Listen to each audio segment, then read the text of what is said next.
नमस्कार, लोकसंदेश न्यूज चॅनलमध्ये आपलं स्वागत आहे. पाहूयात आजची विशेष बातमी.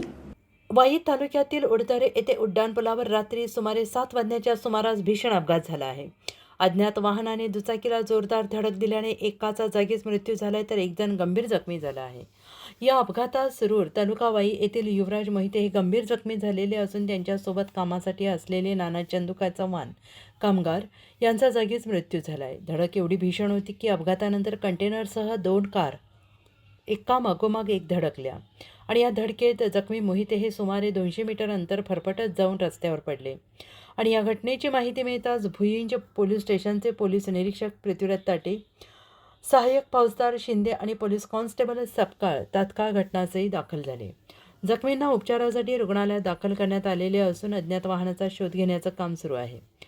पोलीस तपास करत आहेत. साताराबाई प्रतिनिधी प्रवीण नवघरे यांचा रिपोर्ट. अशाच विशेष घडामोडींसाठी आमच्या यूट्यूब चॅनलला सबस्क्राईब करा, फेसबुक पेजला लाईक करा आणि इन्स्टाला फॉलो करा.